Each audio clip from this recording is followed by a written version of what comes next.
Hello my beautiful friends, thank you for coming back and joining me for another video today. I have loads of time and loads of things to talk about, so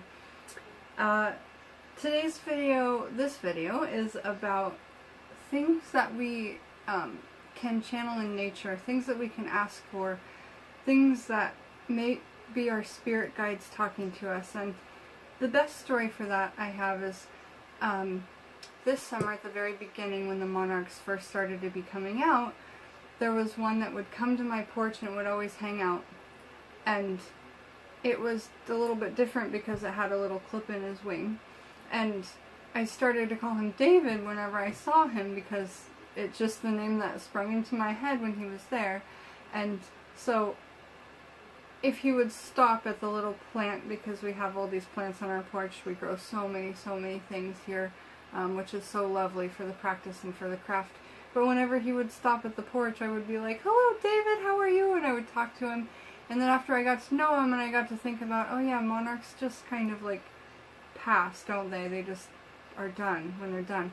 So whenever he came, I would always ask him, like, David, maybe when you're done, you could just be on our porch or just stay here so I can have you forever. And I've never really asked something like that before I found David that directly, honestly, because hi, David. This is David, and he, so beautiful. He ended up being he was in our greenhouse, and I knew it was him because the little sharp parts of the bottom of their wing that's very prominent, he has one on one side and not one on the other. And that's what I was talking about. He's still able to completely fly. It was just like there's this bottom bit that hangs off that's really beautiful. He only has it on one side. So anyway, he's not something I'll ever use. I mean, some witches and some people that use the craft, they will take things like spiders and butterflies and moths and grind them up. And you want to use a separate grinder for that, you know, because you don't want to use an edible grinder for something like bugs, you know. I don't grind up my bugs. If I find dense spiders, I use them in oils and things. I think they have huge energies and a lot attached to them. So anyway, David, you know, I keep him with this piece of amethyst, which is just really beautiful, and this little bird's nest that my best friend brought to me. And I keep these little jewels in it that are from a broken bracelet. And full moon blessed salt around it just to keep it extra precious. Like little tiny eggs, you know? So if I do anything with fertility, this is amazing. If I do anything with wishing for things, or lottery, or luck, man, David would be something that I would ask for help with, because I wished for him to be here and he came here, you know. This craft is what we make it, which is so good, so your intention is everything. Before I forget, the video I made just before this on mandrake root and mayapple, I had my mantle mandrake here, and he's so warm from the candle, which is cool, because now he's like very human, right? He's got a face and he's warm.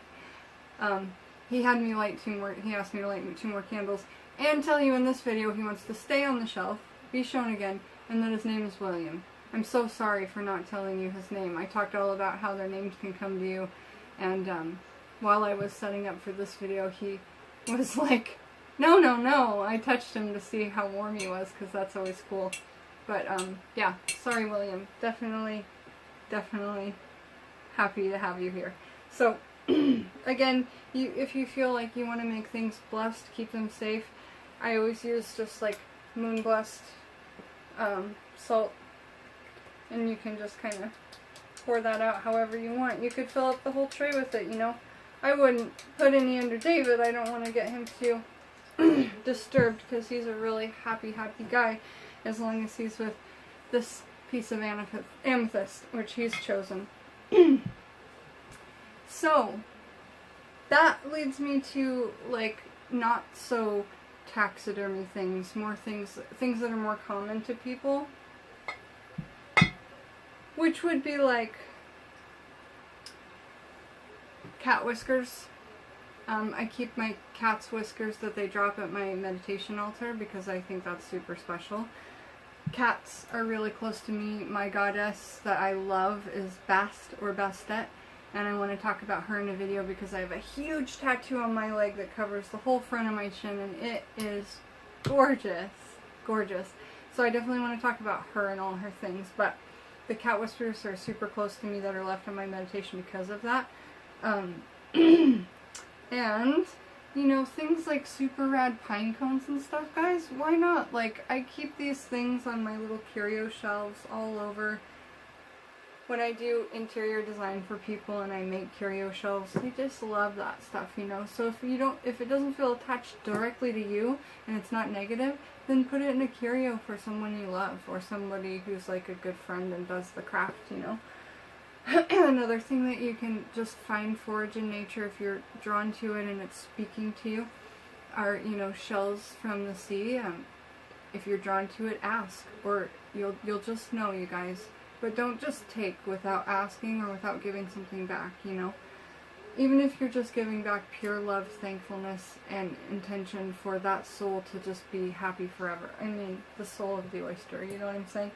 Another thing you can forage, depending on where you're living or wherever you're living, there's something, I believe, in some manner, are, you know, crystals and such. One of my closest girlfriends that practices witchcraft, her name is Ashley. I don't want to say her last name because I didn't ask, but she's in Scotland and we met on the Witches and Pagans app, and I absolutely love her. We send messages once or twice a week, and we talk for a couple hours a day sometimes with videos and pictures of what we're doing. And we planned on sending, she's going to send me some amethysts that she foraged from rivers in Scotland that are like right close to her house.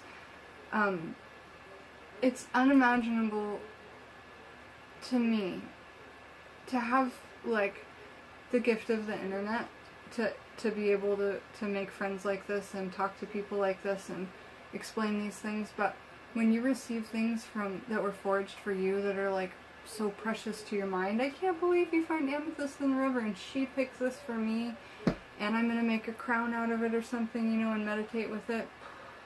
Woo! That energy is freaking amazing, you guys. So I think I've talked about everything here. Definitely told you William is so happy to have met you guys today. If you didn't see the Mandrake video, check that out. Oh, I didn't talk about feathers, you know. Any kind of feathers that drop and you find, nature speaking to you. Take it. Use it at your altar. Use it in an altar tool. Use it in your staff, your wand. Why not? Your besom. Anything, guys. So, all my love. Thank you for coming back to the flower, my little bees. I'm going to make a video soon on why I call you that and why I say that. It's a law of attraction that I'm using, and I'm really, really attracted to you guys. So please come back, and I will see you very soon.